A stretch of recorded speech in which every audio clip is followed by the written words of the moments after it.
If you happen to be a Texas fan, this guy is coming for you. We are off on divisional week. The Chiefs are getting ready for the Texans. Here we go. Welcome to RGR Football.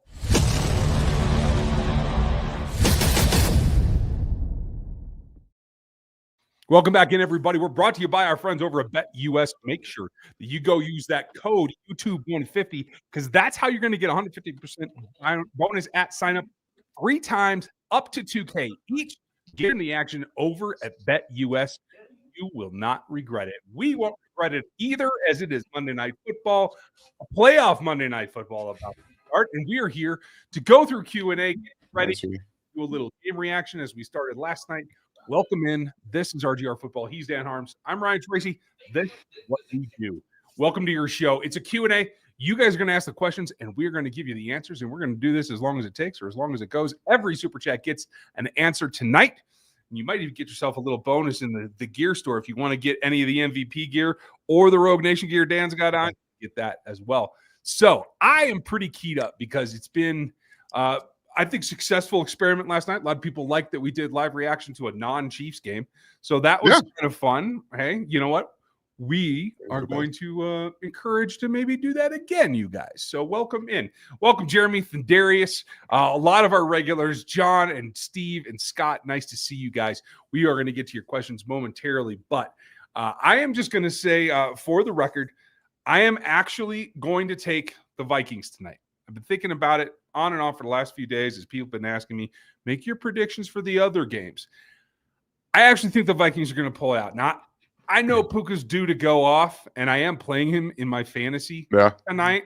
So, I'm kind of betting against myself, but I've got a couple of different entries in my local. And shout out to everybody out there in Kansas. You guys know who you are. Where do you land right now as we're getting ready to look at the beginning of it? Yeah, I told you guys last night when we did that live stream that I think it's going to be the Rams win this football game, mostly on the experience of Matthew Stafford. This is Sam Darnold's first experience in this kind of scenario where he's actually playing football in the postseason. So I think Matthew Stafford having that along with Sean McVay is the experience will win out in this football game. Okay, fair enough. Greetings, Marvelous. Thank you, Jeremy. I am a little concerned, Casey, you shouldn't melt a person. I'm pretty sure, but we'll see what Verse can do. I want to see if Verse can elevate his game. I am definitely interested in that. So we will keep you apprised as we go through here, but we want to answer your Chiefs questions as they're getting ready for their next opponent, their old opponent. They played just a couple of weeks ago, 4 days before Christmas. It's going to look a little bit different, but I do think it's going to be a similar outcome. So we're going to get right to it. Sean, thanks for your first question. You are first off the board, buddy. Quick draft question because I couldn't get in yesterday's live. Sorry. Taking LB3 out of the equation, what are some local guys that you think could do well on this roster? I'd love to see Membo at guard. Yeah, I like Membo a lot. I think that he's going to be more of a transfer into tackle or guard, because he just doesn't have that length. It doesn't look like, and you're playing. I think it's right tackle. I forget which one is right tackle, which one is left tackle at Missouri. But it does seem like he's going to be a guy that comes down inside, and that's where you can really take advantage of the raw power that he has.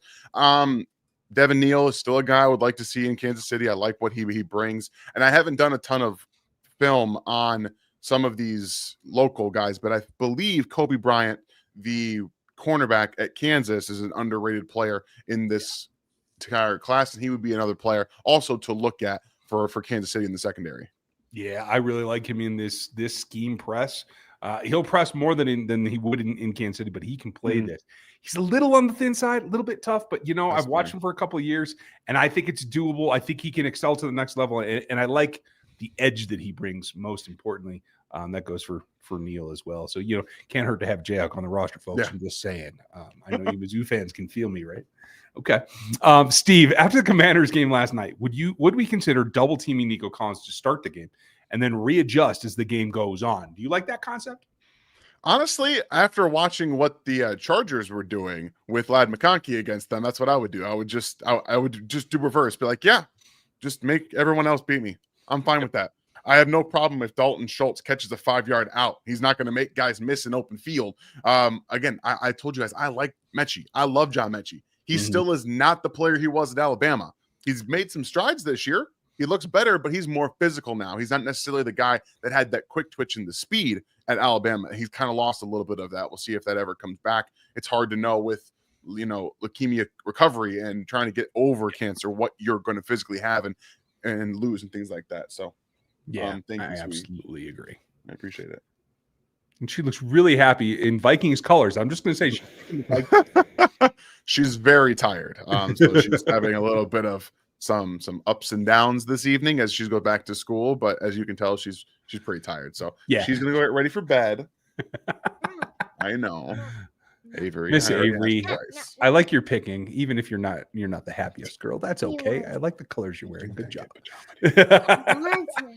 I would say this too. I think they might try and do that early, and I like the concept Steve put out here of readjusting, and then getting to the point where you can just put Trent on them, and maybe get to the point where it's a mix and match, so it's not consistent. And I think that also puts a little bit more stress on Stroud, and I think that's a good thing for getting the outcome that you're looking for. Scott, which chief has underperformed the worst, needs a fire put under their seat cushion? That's a good question. Who do you think really needs a kick in the rear? I mean, earlier in the season, I would have said George Karlaftis but since he's really kicked it on lately, I'm trying to. There's really only one person, and it's Joshua Williams. If he's going to be playing the vast majority of the snaps on the outside for this team, and Jalen Watson is going to get a little bit here and there, it has to be Josh Williams. But he's been bad all season. And I would imagine they've kind of talked to him, pulled him aside and said, hey, we don't have Jalen Watson coming off the bench with you anymore. You're not splitting time. This is you are him, and we know Najee Johnson's not great. So you have to kick it into gear. So you got the only other one I will say is I don't want to take it away from you. So you go ahead. I don't want to cut you off because I think I know who you're going to say. I'm hesitating back and forth to tell you the truth. There's a couple of guys that I could name. I think my guy Cook has been up and down. I think he needs to get more solid so that you can let Reed and Hicks do their thing. You need somebody that can take it away and play better angles. Honestly, if Brian plays better angles, I think Brian Cook can be a better safety in the next 3 weeks than he has been in the last 8. And that works for me. That's who I thought you were going with. That's why I didn't want to take it. Okay. Well done. Because I almost went to the other side and be like, you know what, Juwan, we're paying you all this money. You have to be better as well. So, it is what it is. I'm really interested. We should have more information tomorrow, folks, on who is going to be playing which position for it. And Charlie, well done, buddy. Absolutely, Charlie. We agree with you. I like it. Okay, so we got that one. Scott got that one. Okay, I missed some stars here. If the Vikings lose tonight, it'd probably be best to move on from Darnold. Could he be a good fit for the Steelers? What do you think of his style? Absolutely. I think that Arthur Smith is a guy who can get more out of quarterbacks. He's not the Sean McVay. He's not KOC, but we've seen him be very good with Ryan Tannehill. That athletic upside, the arm talent, and that willingness to kind of go make some things happen when you have to have it happen. We know that Sam Darnold can do some of those things. So I think he would be a fit in that kind of offense, and he's going to throw the ball over the middle of the field. One thing we know that Russell Wilson can't do and refuses to do, and one thing that I don't think Justin Fields even considers when he's back there, to be honest. Like, he's just like, one read outside, George Pickens is not open. Okay, I'm going to run. See ya. And we're out of here. Yeah, I completely agree with you. And I think that is a game that then opens up the whole dimension for the outside and the guys that they do have for Calvin. And if George survives there, you need something more balanced. I actually feel like Darnold's going to be fairly in demand because they see him as a bridge. And that's why, again, if you are going to bail on JJ McCarthy, get all you can for him. I'm fine with me. But I still think that there is room to bring JJ along because basically it's a reset. You weren't going to play JJ as a rookie anyway, right? So just restart the process. Let Sam have another year as the bridge and keep them both. I think that's probably best for the organization. People get twitchy, though, when you got a number 1 pick sitting on the sidelines. It's tough. It's hard to do. You don't see a lot of teams do it. Like the Chiefs did it, and they did it almost flawlessly. Almost, because we all look back and we're like, yeah, man, if they would have just gotten rid of Alex Smith right away and said, hey, Patrick, just go take us to the promised land, that would have been different. But overall, I actually think that Sam Darnold will not be in Minnesota next year. I think he'll be a New York Giant. I think that Dayball, and assuming because everyone is coming back, him and Kafka can make some legitimately good things work. And they're also going to bring in another receiver, a big receiver, to match with Wan'Dale Robinson, who was very underrated as a slot receiver, and Malik Neighbors. That's a matchup that you really, I think, can get something out of and get some real good home cooking for the Giants if they bring him in. Well, it makes sense, especially for the Vikings, because they just signed Daniel Jones. So they're basically trading a starter for a starter. Daniel didn't play very well with Dable this year, but he's got a number of starts. He could be a bridge as well. And maybe that's the way they go, knowing that they want to get to JJ by mid-season next year. Maybe that's part of the process, and you just got a hell of a lot cheaper, which, if I'm holding those purse strings and I'm the owner, I'm really happy about. Yeah. Mallory, thank you. Nice to see you. Hypothetically, would you trade any future Mahomes Super Bowl wins for this year's three-peat? AKA, this year is the last one he ever wins, but three-peat is accomplished.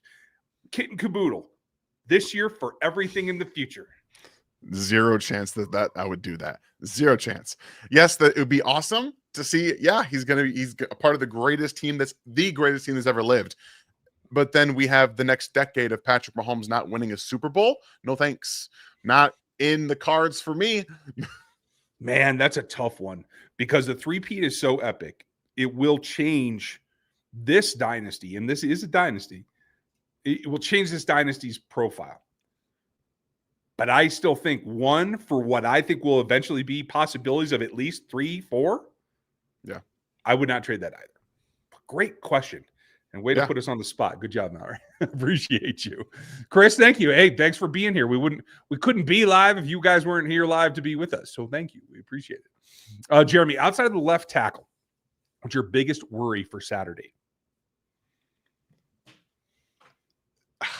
That the run defense reverts.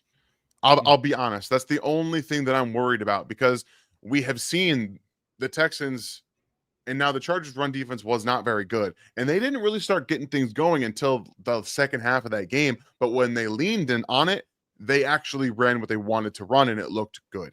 Joe Mixon is not what he used to be. He's still better than a lot of what the Chiefs are going to play up against in terms of solo running backs, not necessarily for this postseason, because there's a lot more out there that if they get to the end of the rainbow, there's going to be better running backs, but guys that they've had in Houston and running backs that they've seen this season. So if they revert back to what they've been in the past, I think it will allow the Texans far more, I guess, answers in their play action game and get some of those big digs to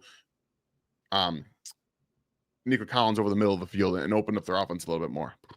And that's where I think they want to go. So for me, the number one concern would be that the pass rush just doesn't wake up from their slumber over the last few weeks, especially with Chris having missed a little bit of time as well. Like they have to get after it. They got to move CJ off of his spot. They got to make sure that he's worried about them. They don't have to bring him to the ground, but they got to disrupt his timing because if he's able to just sit and be comfortable and find Nico when he uncovers, which he will eventually do, I think that's probably the recipe that they're looking for, and I want to take that away.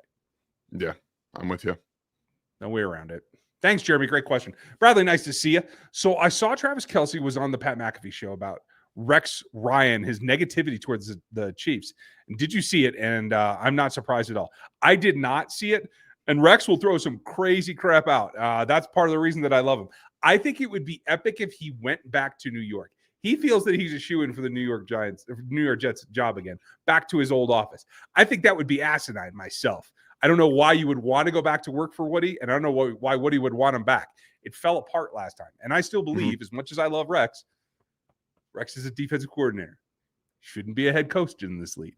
Just give him a bunch of dudes that want to go hurt quarterbacks, and he's in heaven, and he'll be successful. But as far as his negativity towards Kansas City, I don't watch the show that he's on ever. So I really don't know or hear about it. Do you? Not really, but I see clips and stuff on Twitter. I also avoid Pat McAfee like the plague. I avoid him like the plague because he's one of the worst people in the industry. He doesn't actually study football. He just says stuff, takes his shirt off on TV, and people just love it. I'm not for it. I don't think he knows what he's talking about. And for the large portion of what he does, it's a gimmick to have Aaron Rodgers on his show. It's a disgusting ploy, in my opinion. Him and AJ Hawk getting together with Aaron Rodgers, it's just to have their nonsense where Aaron says whatever the hell he wants to do, and he basically says, yeah. No thanks. I'm out. I gotta admit, I don't watch, I don't follow it either. Especially what turned me off was all the theatrics on the college broadcast and all the crap that comes with that. Like, I mean, you're an ex-NFL player. If you're gonna get a little lazy about it and not really watch the film and just kind of go with it, I mean, I can't say it's beyond expectation. Yeah. But at least don't go into a whole other level of football and screw it all up and just be an instigator. You know what I mean? That just, I don't know, not my thing. Alex, thank you, buddy. Nearly 3.5 years here in the memberships. Appreciate you very much. Thank you, Alex. Been here with some great questions for a lot of years, and we appreciate it. Is this where Kelsey explodes? He feels 22. I hope that's real. I hope he feels like he's 22. I hope he's been saving it up, because right now I think most teams are worried primarily about Xavier and about Hopkins. I think they think that he's not a threat as much as he used to be. And I think they don't think that Hollywood's going to be a thing. I think those two guys might actually sneak up on some teams, not just the Texans, but if they lie dormant one more week, which they might be able to do, certainly in the division game, I think they'll sneak up on somebody.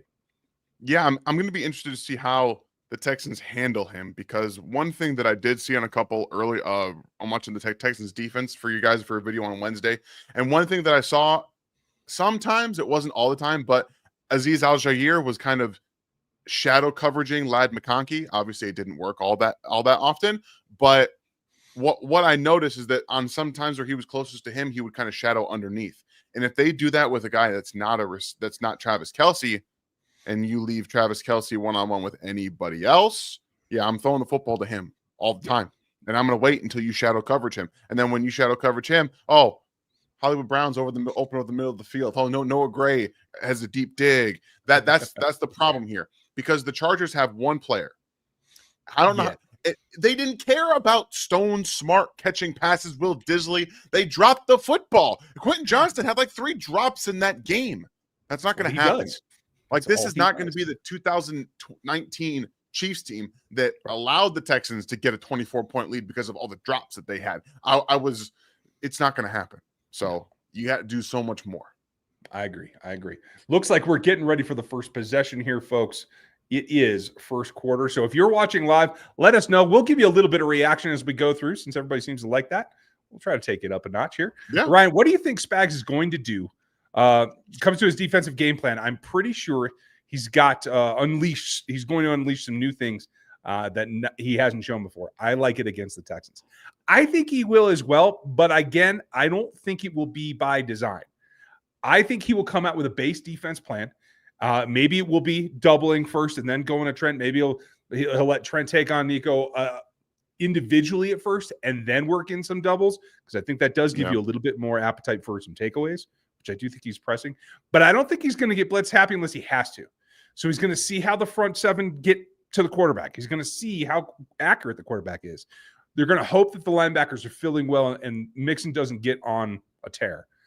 If so, then I think he'll unleash some stuff. And I know that he's got a bunch. We haven't seen a whole lot of the inversions. He toyed with them a couple of weeks ago, just a little bit. You're going to see some of that. You're going to see the Hicks for linebacker replacements, I think, so that somebody can come tear at the quarterback. There's a lot of irons in that golf bag, but I don't think he's going to let him out quite yet.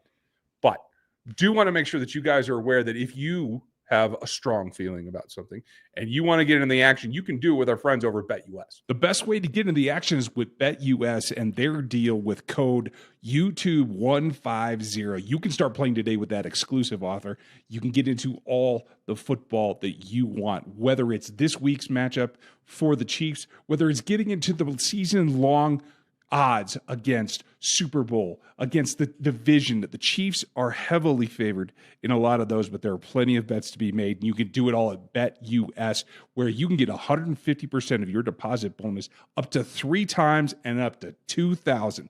Use YouTube 150 today at BetUS. Watch out, folks. There's been a Higbee sighting. Yeah. Stafford's come out. He's doing his thing. Puka, Higbee, of all things. Okay. A Cup is an afterthought at this point, and then when they need him, I'm sure they'll go to him. But it's it looks like it is bombs away for the LA Rams to start this ball game. Let's see how this progresses as we go through. If anything crazy happens, we'll jump off of it here for you. But Chris wants to know, what about the kid wide receiver from Fresno State for the Chiefs? Remigio, I believe you're talking about, right? I hope so. Because again, I unless haven't there's seen another any Fresno guy I don't know about. Yeah, haven't seen any Fresno State tape, so I apologize in advance. But I would like to see Remigio a little bit more involved in the offense, just a little bit. I'm down for it, and there's possibility that McCole Hartman could come back too. But I think Remigio has shown again, not just that he can do the job in the returns, but he brings an edge to it. Not just the speed, but like he's looking for impact. He's talking it up on the sideline after he's got one. Like I think they need a little bit of that right now, especially on the special team. So I agree with you. I'd like to see him make that judgment or that jump and come over to the offensive side a little bit as well. Yeah, I'm with you. I like just get more explosivity into the offense, and what he's doing with the return game is already very, very noticeable. Yeah, I agree. This one's for you. Luther Burden is an electric playmaker. However, I didn't like the body language, pouting on the sidelines this season. What are your thoughts? I'm not a Luther Burden guy. I'm really not. Like, I understand he's uber talented. I feel like he's a little believes he's more talented than everybody else and deserves to have everything go through him. The problem is that he's not a wide receiver. He doesn't run very good routes. His timing is wrong a lot. He doesn't know how to do the little tiny things about being a wide receiver. And another problem with that is we're seeing it with Deebo Samuel right now. Deebo Samuel there was a crux in what they could have made him after his big year. But then they said, we're just going to run you the ball because we apparently don't care about running backs, and we're just going to go ahead and throw you out there and you're going to get hurt. And it destroyed his development as a receiver. Now he doesn't have those finer details, and he struggles to run real routes and not be used in gimmick ways. So Luther Burden, outside of the attitude stuff, I don't necessarily think he has the work ethic to get better at what he's already problematic in.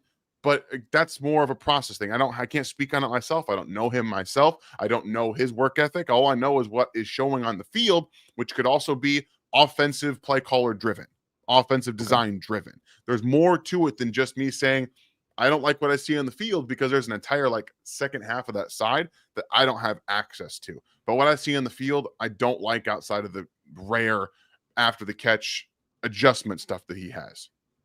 Would you call him a mini Pickens?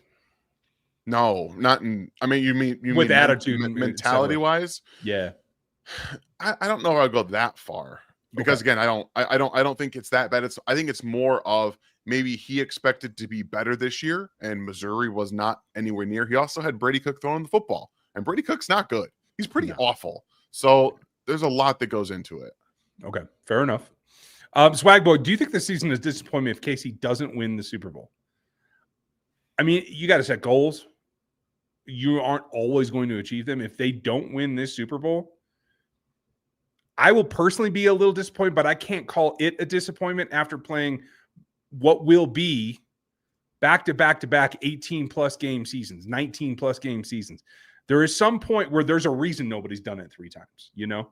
I personally feel that they will, but how would you feel about it? It's always a disappointment in this scenario, especially because you have the 1 seed. They have the advantage that comes with it. The rest, they are getting healthy at the right time. They have the experience. So it would be a little frustrating, a little disappointing.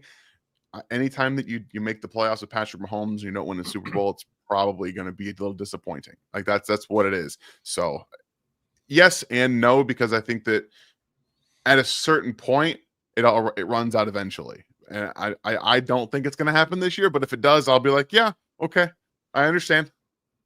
Beautiful ball from Stafford into the end zone, uncovered basically to Kyron Williams, the guy that they said that couldn't play in this league. So there was a lot of negativity about him being too small and undersized. Honestly, they said some of that about Nakua as well. So good to see them get off the board. Rams are on it. Let's see if the Vikings can answer here, folks. What's the stat line prediction for Mahomes versus the Texans? I think 300 yards and 2 touchdowns. I like the 2 touchdowns. I think they're going to try to run rest in. I'm going to put it 265. What do you think? Yeah, I was going around 280, 285 is where I kind of had it, because I think that they're going to need to run the football a little bit better, specifically because of what the Texans want to do. If you guys had any interest in watching the Chargers against the Texans, what they did is they made them very one-dimensional. And when you do that, it becomes very easy to just say, hey, I don't care if Lab McConkey beats me for 100 plus yards and a touchdown. We'll live with that if no one else does anything. And no one else did anything. Can't do that to the Chiefs. Just ain't No. going to work. Thanks, Swag Boy. Kid, thank you. Appreciate the support. Did you see the Chiefs drafting, or do you see the Chiefs drafting a receiver in the upcoming draft? And if they do, maybe Jaden Higgins. Tell me about him.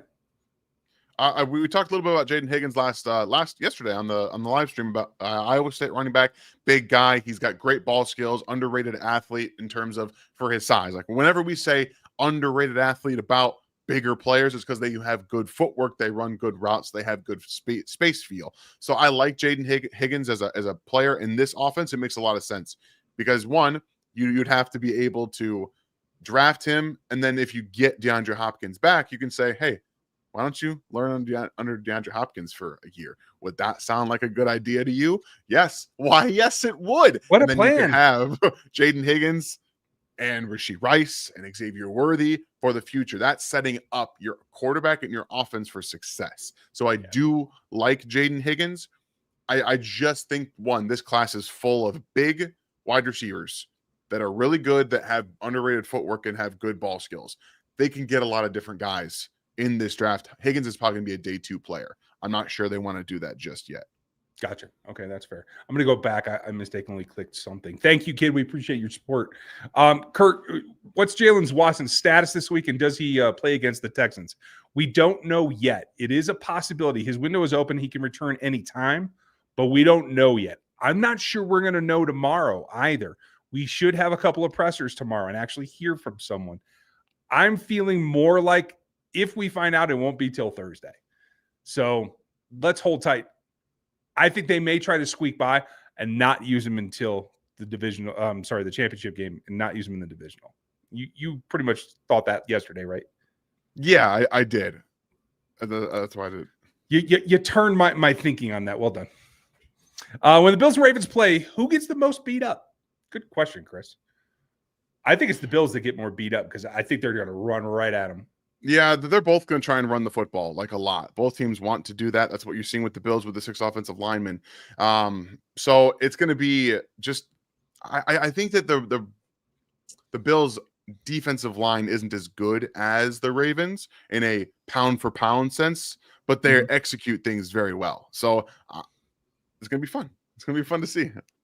I think the Ravens are going to be more physical overall. We'll see what happens. Doctor, nice to see you, buddy. Glad you could make it. Swag Boy's got another one. If Mahomes connects on 2 deep shots a game, it opens everything up for this offense. Yeah, I mean, that's probably his thinking a lot of the time too. I just got to hit a couple of these, and we're going to be fine. And I'll get everybody to back off everything, and Trav can eat again, and everything's going to be good. Now I think it's the opposite.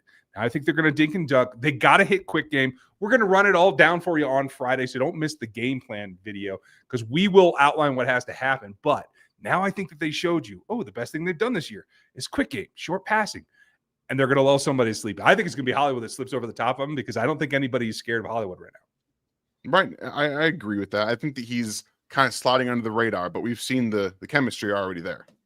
Yeah, absolutely. Red, thank you. If you guys would hit the thumbs up, we would appreciate that very much. So this is a question for Dan. How do you feel about, and if we take care of business against the Texans this coming game, I feel confident against anyone. If it's the Bills or Ravens, I trust our team's mentality. Where do you stand on that? That's all it is. Like, I know last year I said that I felt like they would lose to the Ravens in that football game, and honestly, they very, very nearly did. Like they played a close football game. They were able to come out early and get those points, which is what mattered in the end. So that's kind of how I feel about the whole situation. It's still going to be a neck and neck situation, in my opinion, for either team that they end up playing. I have far more confidence in their ability to win those games now, than I maybe did in the AFC Championship game last year. But also, this team's better now than it was last year, in my opinion. I think you're probably right. I got to see what happens like under the gun. Like, got to punch somebody in the mouth to find out what they're going to be about. Vikings struggling here out the gate. 3rd and 21.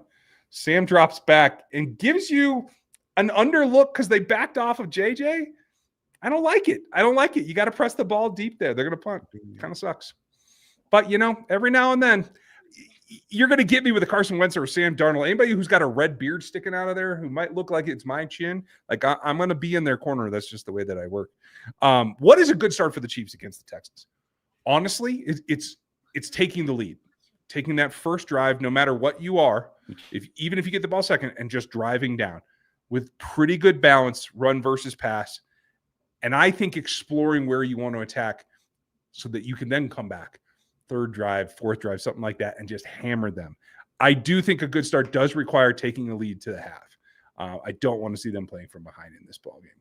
I know they've done it before. They've come back on this team a long, long ways, but I just don't think that that's the best way to go about it. Getting an explosive play. Defense, offense. That's the good start because that will supercharge the team. A team that's coming off of the rest that they're coming off of, when you get an explosive play like that, it kicks you into gear. You get a sack early, you get an explosion, like a play 20-yard down the field. That ignites everything. That's what they need early. Yeah, I completely agree. Get something, light it up, Casey, thank you, buddy. Going forward, should Shamari move back to safety? Do we have anyone who can play nickel better than him, or will we have to fill that through the draft? I think, honestly,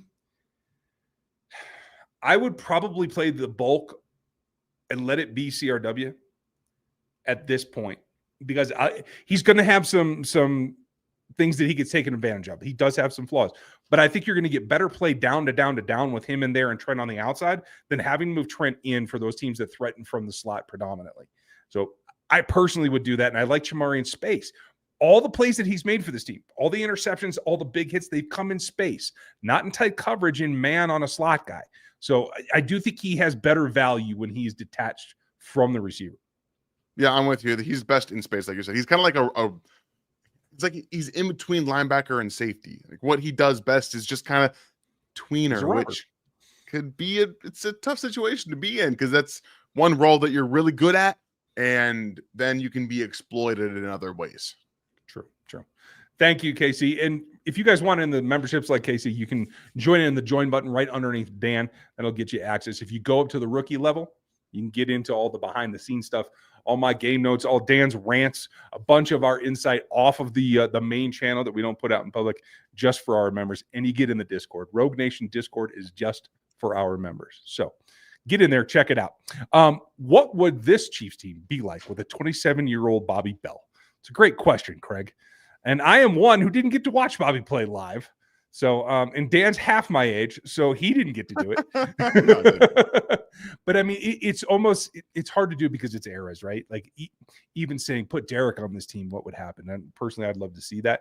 But Madden, someone come up with a new AI game where we can put the best lineup of a franchise together and put them all on the field despite the eras. But I think it would be a more physical game. That's what I'll say.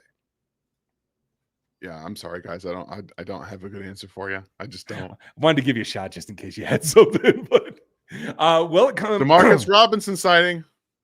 No, okay, you are ahead of me officially. Oh, okay. See if I okay. can change that. Here, will you read Brad's? Yeah, of course, Brad. Well, it comes to this game tonight. Looking outside as a Chiefs fan, look at the game between the Vikings and the Rams, and I changed the Rams or go off to the Vikings and Sean McVay, offensive genius. All right. Okay, so you changed to the Rams. Yeah, I again, we're kind of seeing it right now. Matthew Stafford's experience is showing out, and the experience that he's got along with Sean McVay in the postseason is a little bit more than what we're seeing from the Vikings early on. There's another Tyler Higbee sighting, it looks like. So there's a lot going on for the Rams offensively, and Dang. When you can get out there up on an opponent like that, it's tough, especially when you have to lean on Sam Darnold to bring you in when he has no experience.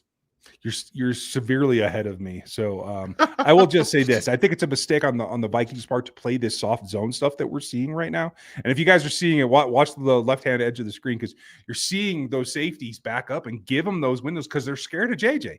They might even be a little bit scared of Addison, right? So I'm sorry, flip that. Just absolutely flip that. You know what I meant. Yeah. I don't think they have to give that space to Cooper Kupp. I don't think they have to give that space to Puka Nacua, right? Because he's a route runner more than he is a burner, right? So I would go try to muscle up on it and disrupt some of these routes. What would you do?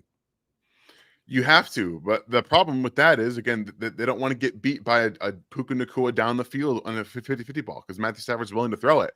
It feels like this is a bend, don't break approach. The problem is Matthew Stafford against Stone is going to just pick it apart all night long. Yeah, it's too easy for a veteran of his caliber. And by bending that much, you will eventually break. There's no way around it. Would you still start DJ at left tackle and see how he holds up? I personally still would. Where do you stand today? You and me both. We are in lockstep on this. It seems like a lot of people assume that Joe's just going to take it. And again, I have no problem if that's what they want to do. I think that having the opportunity to go back to Joe if it doesn't work out is in their best interest. I agree. And it would be different if I was watching practice. I could tell you how DJ was feeling. I know Nick over on 40 was the mic expressed some concern with favoring that leg. And I think that's more of a mental thing. I don't think that what I saw, I don't think there was any actual deficit in physical ability. I think it is more of a mental push. But Mr. Streeter, nice to see you back. It's been a bit. Hoping for a better tight end coverage by the Chiefs this postseason. Do you see any issues with the secondary? If you don't get Jalen Watson back, there's a little bit of an issue with the secondary. Yeah. And honestly, Justin Reed is still Justin Reed.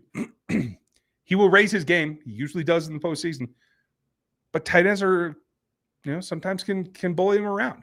I think the tight end is the soft spot here, and they know it so that they can sacrifice it. Much like the run. Like if you're just going to run us, you know what? We're not that scared. We're going to hold up in pass defense and make you earn it. And I think that's the strategy that Steve Spagnuolo employs.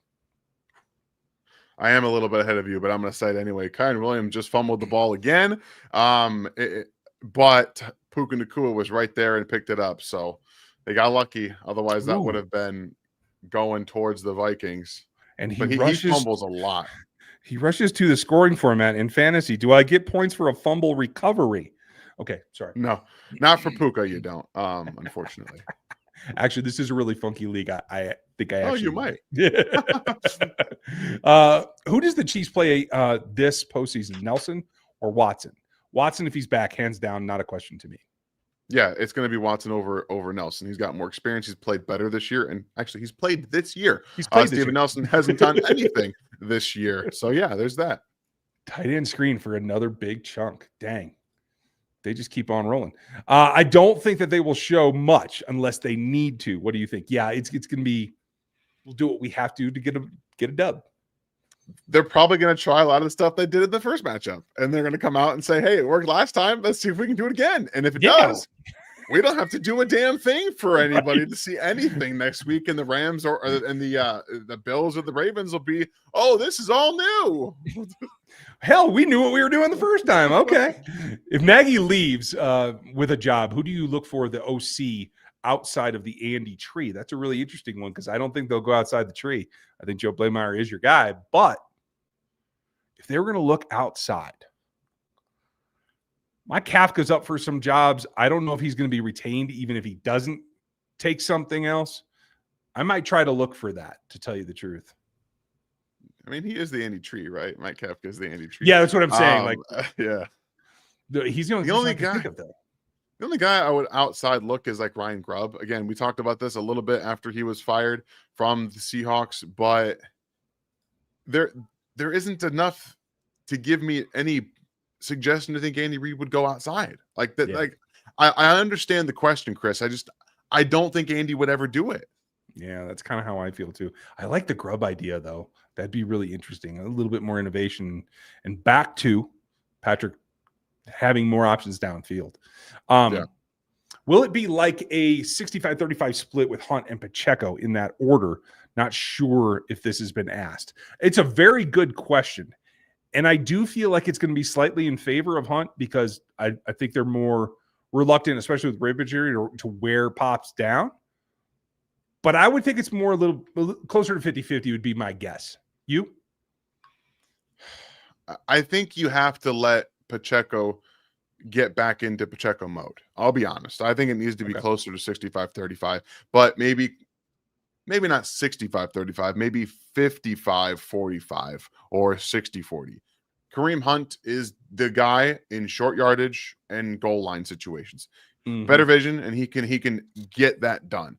But Isaiah Pacheco needs to be the explosive runner. That he needs to hit some of these holes, and the only way he's going to do that is if he's getting the ball more.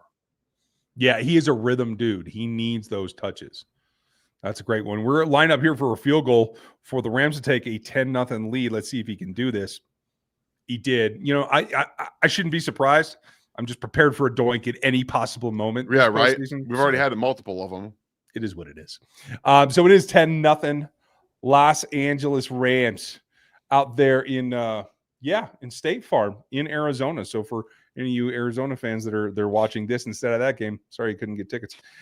John, Tooney or Humphreys? I say Humphreys unless the glass break case of emergency option becomes necessary. We're both with you, and I'd be interested to know if you guys vote in the chat. Like, do you agree? Would you more of you go with Humphreys as well? Throw them in there. Let's see what happens.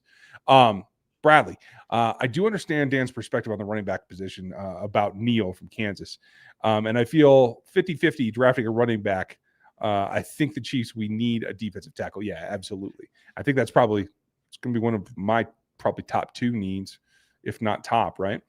Yeah, absolutely. Like that, I've done multiple mocks for TDN with them drafting a defensive tackle in the first round. Yeah, go get somebody. Do you like Golden with a mid-round pick? Thanks, Perry. Appreciate it. And thanks for being a member. Absolutely. You can get him. I think he's probably going to be a guy who rises in the draft process. He's already been a riser at this point. You know, he came out of nowhere, transferred, I believe, to out of Houston to Texas this season and was their best receiver all season long. It wasn't Isaiah Bond. No, everyone thought Isaiah Bond was going to be him. No. He's not even going to come out this year. He's probably going to go back and hopefully he can get better. But Matthew Golden is that explosive guy. Me and my buddy Damien were talking. He reminds us of Darius Slayton. And Darius Slayton is one of the receivers who would probably be doing a lot better in the NFL if he wasn't playing with Daniel Jones his entire career. So he's a really good deep threat, but he's underrated in terms of a route runner, and he's actually better after the catch than Darius Slayton is. So this process is going to give him the chance to showcase that and also test well. I think he can test well, maybe not like in the upper echelon, but enough to be that end of round 3 and then early round 4 range for sure. Okay, I like that. Don't forget to like the video, everybody. If you would hit that thumbs up, that would be great. Thank you, Bradley, for reminding me. And thank you, Perry, for the support and the great question. Thank you. Appreciate it. Chris has another one. Extend Bolton, extend McDuffie, Hollywood, a 3-year, $15 million deal, and Hopkins 1 for 5 if he stays. I don't think either of those guys will take those deals. Hollywood's on what? 1 for 8, and Hop is something similar, right? It was like 1 for 6 with incentives up to 8, if I'm not mistaken, for Hollywood. But still, like I think 6 to 7 is probably what you're going to have to offer him to come back, even with the injury, just based off of contract stuff. And I think that if you win a Super Bowl, maybe you get that from DeAndre Hopkins. If you don't, you're probably going to have to pay him a little bit more. I'm still okay with that. Like, yeah, I will still be all right with that because you guys will hear a big offseason push from me about making sure you put the band back together because that's where I'm at. Craig, thank you. Here that Andy Heck is a great O-line coach. Does he need help developing tackles? I have said this in the past that I do think there are specific things, especially about flat setting college tackles that have to learn to get more depth that he could use some help with. But I will also say, I have been proven wrong that along a longer timeline, he generally is able to get them there. And there's another question come up that will tie into this. So remember, we talked about Craig's question. I think Andy's just not as immediate, and I think he works on fundamentals a little longer than most, and you don't see the immediate turnaround. How do you feel? I'm back and forth with Andy Heck. I think Andy does a great job with interior offensive linemen. We've seen LDT, who came out of nowhere and played excellent football. They've developed Trey Smith. Trey Smith was still very raw coming out of Tennessee in terms of that balance. He always had the physical, I want to hit you and put you into the ground, but he's much better from a fundamental standpoint. I think he's just better at developing interior offensive linemen. And that's not to say that tackles can't be good, but you have to take a little bit of, I think, consideration that outside of one, and then they brought in Mitchell Schwartz, it has not happened. It hasn't happened. Okay. I'm just saying it's you got to show me something. And until you show me something, I'm not waiting 7 years to watch Kingsley Suamataia develop into a starting left tackle, because you had the time when you restarted. You had the time to get that. Like, you don't have that now. You have Patrick Mahomes. You're not restarting from the ground up. You have Patrick Mahomes. This is, we got to go. We got to go. Like, maybe I was just wrong on Kingsley. We'll see. We have a couple more years to find out. I'm not ready to give up on that. But if I'm wrong about it, fine. But if this is a development problem, we might see that be more of the issue if some of these guys don't work out tackle. Yeah, I agree with you. I do think it is a longer time scale, and we will get to the other question there in a minute. Thank you, Craig. We do have Jordan Addison sighting, my number one wide receiver from a couple of years ago, starting to cook here, and they are moving the ball. Nope, there's Jefferson. Oh, is there? Okay. Next, Dan is clearly ahead of me. You should be doing the play-by-play here, buddy. I'll just do the color stuff. It's a nice little out route there from the best route runner in football. Like, just makes it seem like he's going upfield. They all buy it. Oh, I'm going to the out route here, and the zone coverage is fantastic. I'm going to be over there. It's going to work just fine. Dub Freak, thank you, buddy. Nice to see you, and thanks for the support, as you always do. What's our cap situation next year? Because at the start of the year, I thought it was going to be tight in terms of resigning 65 and 32, and then a new contract for McDuffie and Karlaftis. Both of those will be extensions as well. So I think that does make it a little bit easier because it's just new money. It's not as much cash up front. That does alleviate some things. Although I will say this is going to be a challenge. Without Brant Hillis, who's moved on to Carolina, I believe, it does make it a little bit more tricky because they don't have the same continuity in the contract writing as they've had in the past. So it will be a little bit more. And Dan will take this next one, and I will go look up what the cap situation is right now, Dub Freak, and verify. Appreciate you, Dub Freak. What up, Dez? Thank you for the 2. What position should be the focus in round 1? Well, you guys have heard Ryan and I talk about defensive tackle being the guy to go, the place to go in the first round, but this is going to be based off of what's available. And that's also, maybe there's going to be a run on defensive tackles before it gets to the Chiefs. You have to be able to pivot. Depending on what they do at interior offensive line, that's also a situation you might have to put yourself in. And there's going to be some good players at the end of the first round. Maybe you get, again, Membo out of Missouri, who's going to be a transitional player to guard. But corner is also on the table, in my opinion. You should not put yourself out in terms of, we have Jalen Watson. Hopefully he's, again, I think this is the last year of his contract, if I'm not mistaken. So you have to worry about that off of the injury. Again, multiple injuries in his career. Josh Williams, done, probably gone. Najee Johnson, probably gone. You have an undrafted free agent who's shown you stuff in Chris Roland Wallace, but the cupboard's pretty bare at corner. So there's that as well.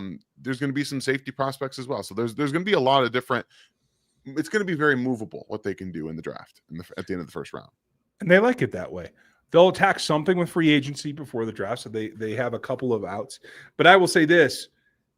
I do believe that the 4 pillars are still the 4 pillars. The only position that's off the table in this draft or any draft in the future here shortly is quarterback. They will double up. They'll go deeper where they need to go deeper. Yeah. They like a pipeline at corner in particular. So I know we talked about 5 guys that could play, but they want 8 or 10. And I think Taylor and Rush on the practice squad are some of those guys that maybe they can move up, but they want to keep feeding that pipeline. So I do expect it. If the best player on their board is a corner, when they come to round 1, they'll do it. Yeah. It looks like they're correcting me. Jalen Watson should have another one. He was a 7th round pick. I don't know if he has a 4-year contract, but I'm going to look it up. I was going to say, I just pulled it up. He is 1 more year. 25 he is under contract. Okay. All right. So we're good there. And I will show you guys right now what we have in terms of confirmed cap space. Would I do something dumb? No, not you. My Oh, wife. okay. Oh, okay. Well, don't say that where she can hear. No, it's right here. She commented. That's why I'm Oh, that's that's why I'm awesome. smiling. Got you. I'm just saying hi. Hey, you should come sit on the porch with me sometime. Okay, so right now, what this is showing us on Over the Cap, and Over the Cap, I think is a little bit more day-to-day accurate, but this is a rough number. It looks like cap space around 11. These are some significant numbers with Patrick's cap number. That will not remain. 66 mil. They will do something to recoup some of that. They built this particular contract to be able to recoup money from it every single year. So the roster bonus that's sitting there at 32 million, I think you can expect probably 20 of that to come back. And so really talking about 30 million bucks, if not a little bit more, some other restructures and that kind of thing. Okay. Sounds good. Thank you, Des. Yeah, appreciate you. Due to lack of QB prospects this year, will be harder for them to get a player they want late in the draft. In terms of a quarterback late in the draft, probably. I'm really iffy on whether they even want to do anything, because I don't think Carson put himself out there where he's going to get a whole lot of offers. So I think they might run it back, to tell you the truth. Yeah, I think that's probably going to be the situation. They like to run their backup quarterbacks for as long as they can. If they think that Carson Wentz can give Patrick Mahomes anything, they're going to keep him there as long as he's willing to play there. I think that it might be best for them. Yeah, it just may be.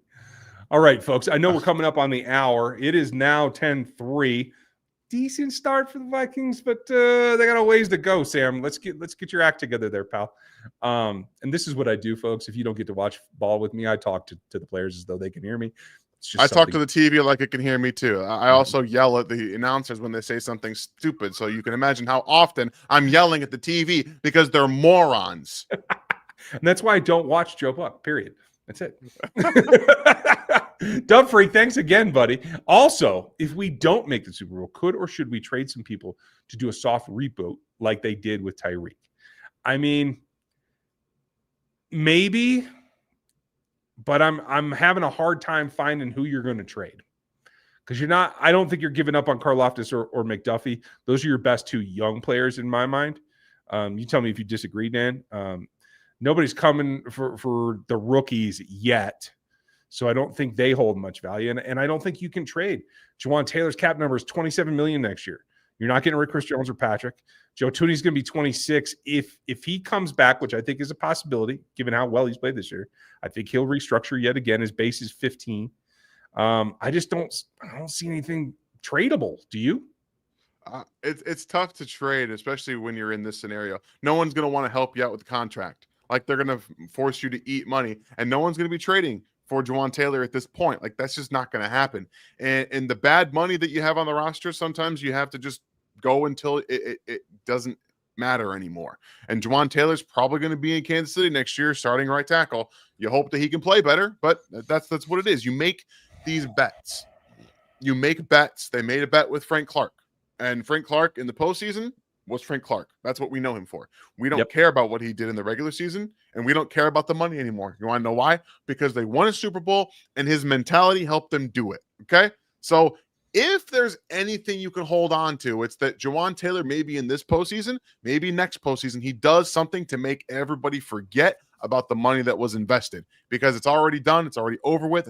It's not going anywhere. Yeah, there is no recouping. But hey, we'll see if they can get something done. Tyreek's an interesting one, Dub Freak, and there's another question about that I'm relating that to. Thanks for the support. I appreciate you. I want to jump for a second, Dan. Minotaur, thank you again. You can thank Minotaur because he's going to give you free memberships. If you want to have a good time in the chat, he's giving you a free one, 5 of you right now. If you get that, give him a shout out. It would be great. Lego agrees with me. Give it. It's awesome, and he grows our group that is Rogue Nation all the time. Once you get that, you can upgrade into the rookies and get in the Discord and everything else. Super, super simple. But thank you, Minotaur, for spreading the word and doing the business that I always forget to do. I hope if you're still watching, babe, that you see this. This was directly correlated to what you said. So thank you very much for giving everybody in here some subs, Minotaur. And obviously I'm gonna embarrass her a little bit because this is what I do. It's my job now. This is what my wife put in the chat. Thank you very much. Every time she's away, she likes to watch. Obviously, when she's here, she can be in the room and listen to me talk. So very much appreciate this, and hopefully I can continue to do that, because that's all that I want to do is just be who I am and keep doing this. You got this. It's nothing. You got this. This is like your jam. And Also, Ryan, Hi. she said to suck it because you invited her to come look at at the porch. So yeah, doors open. I'm just saying, hey, I even got the whiskey. It's fine. I would start CRW in the playoff game against the Texans. And can he stick with receivers? Without Dell, I think he's in a much better position. Tank Dell will run away from him, or would have. I hope that he makes a full recovery. We'll see in the future. Fumble recovery from the Vikings, return for a touchdown after a Matthew Stafford stack fumble. Whoa, is that what it is? Who came and got him? He tried to throw it, and it's on the ground. I don't know if they're going to review it and keep it as a non-touchdown, but we'll see. Folks, we got us a tie ball game here. And I love me a defensive touchdown. You guys know how I feel. That is awesome to see. Stafford looks like he's waiting it off. We'll see what the actual review. He kind of went to pitch it. I don't know if they're going to say that was a forward motion or if he was just trying to BS his way through that, because that's what that felt like. Yeah, that was horseshit. He's like, I don't want to take a sack, guys. Right? I don't want to take a sack. That was panic. Oh, man. Hey, guys, Watson, is he going to be back? Dirty, we think there's a possibility for the championship game. We'll see. It might be a little rushed for this week. I would love to see it, but it's a little rushed in my opinion. Des, thank you for another great one. Daniels or Stroud better as a rookie? Not CJ second year. Okay. Jaden Daniels has done more with less in Washington. Worse offensive line, worse weapons, and he's done far more than CJ Stroud did last year. And that's me saying this is a guy who was very impressed with CJ Stroud. I thought he was a top 5 quarterback after last year. Things have done different. It's gone differently this year. Offensive line's been worse, and often the weapons are not there. So they actually just overturned that call, by the way. Touchdown comes off the board. Okay. Well, hey, keep on grinding. I want a defensive touchdown. That's what I live for. Okay. Thank you, Des. Appreciate you as always, buddy. And we got Dirty. That's awesome. Do you think Spags stays? What do you think, Miss Avery? Do you think that Spags is going to stay, Avery? What? Do you think the Chiefs' defensive coordinator is going to stay in Kansas City? Yes. Okay, I like that. She knows ball. Daddy done schooled her up. That's awesome. Shouldn't left tackle be bigger need than defensive tackle? I can see where you're coming from there, but I think we, like the Chief staff, are going to put a lot of effort in developing Kingsley. And 1 year, I don't think they're going to write him off. So while you may see another tackle, I'm really interested to see if they choose to draft any tackles in this draft. I personally probably would, to keep that pipeline going. But I think they're probably interested, and I'm very interested to see Ethan Driscoll as well. They've made some investments in day 3 guys. If they go day 2 again, then we can start to worry. And I missed something. So if I missed your question, you guys, I apologize. Perry, thank you, buddy. As a Bama guy, do you like any of the Bama guys to the Chiefs? On another note, Jordan Schultz just reported that Jerry Jones has spoken to Primetime for the job. I'm sure he has, because Deion's out for Deion, and with his kids no longer going to be at Colorado, or at least one kid, I could see him jumping ship. The Bama guys, I got to tell you, I've seen 2 of their games live. I didn't take any significant notes on any of them because nobody stood out to me. And maybe that's just me short-sighted, or maybe I just saw bad games. But I don't have anybody on my list that is a must-have to go watch for a fit with the Chiefs from Alabama this year. Do you, Dan? Oh, sorry. No, it's okay. I can do both, as I've been doing. No, Alabama doesn't have very many guys to come out this year. There's one tight end, but again, they've already drafted a lot of guys in terms of, you've got the Jared Wiley, and that's the reason you wouldn't draft a guy like CJ Dupree from Alabama, transferred from Maryland last year. But yes, I know you're going to show me that. You're probably going to show everybody that picture that she drew. But no, he's like the only guy that I would be up for. Running back isn't really a thing for them either. So she drew me a picture. That's awesome. I like to see it. Thank you, Okay. We're going to wrap it up with the last couple. I think we have some in here. So a little speed round. Thank you, Perry. We appreciate the support. Eric, do you think that Kelsey does a lateral in the playoffs? I feel like one's coming. I just don't know when. I think he's probably saving it. And my guess is it goes to P. Ryan. It's always P. Ryan. Like, that's how it is. That's why it's there, because they practice that. And I don't care what Travis Kelsey says. They absolutely practice that because he's right there every single time in the right spot. And you can't tell me that that's just because happenstance. If it happens once, it's a coincidence. If it happens more than once, it's a practiced thing. Okay. Yeah. It is not random. I don't think anybody else is going to catch one. So, hey, Eric, thank you. Info. Sign Cooper Rush instead of Wentz. I'm not impressed with Wentz. I think you have to take that with a grain of salt, given everybody else that he was playing with. I'm not a huge fan of Cooper Rush. Would you see him as an upgrade? I don't see him as an upgrade. I think that in this system for Mike McCarthy, he fits. It's also very scheme driven too, but it's based off of what you have in the offense. And I think that CeeDee Lamb has given him a lot more than I also don't think anyone respects him. So he sees, maybe, I don't know this for a fact, this is a guesstimate, an estimate, that maybe he sees more stacked boxes because they're thinking they're just going to run the football. So he's been taking advantage of more of that. So that's, again, maybe I'm just wrong about that, but I haven't watched him indefinitely to see a real, if he's like better than Carson Wentz. But we also haven't seen Carson Wentz play in this offense for 5-6 games. We got that for Cooper Rush. Yeah, absolutely. I like this one, Dirty. Thanks for answering the question, Avery. And Dirty also thinks that he's got a feeling that Tyreek comes back. Am I crazy? You're not crazy. You're just lovesick for the old days. I am too. I'd love to see it just because he would have to come back with his ego in check. Because there is D-Hop, there is Xavier, there is Hollywood now. Yes, he would still be an elite receiver. You could make the argument, the best of them, certainly. But he's not a one-man show like it was him and Trav and him and Trav and him and Trav. And that was correct. It. So that's what I think the difference would be. Yeah, I think that he's going to want to come back to Kansas City. I think that he clearly wants to.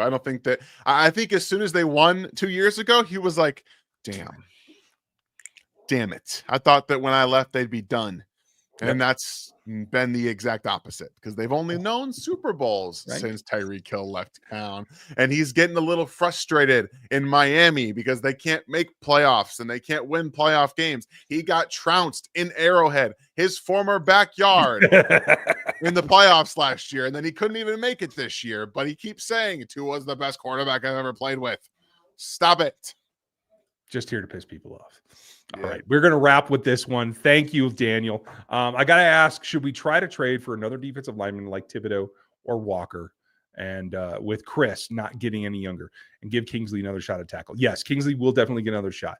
Thibodeau, I don't think brings value, and I think that franchise is so desperate they would try to run the price up. I don't think you're getting Walker out of Jacksonville, and he's starting to round into shape. He was overdrafted. That is still correct.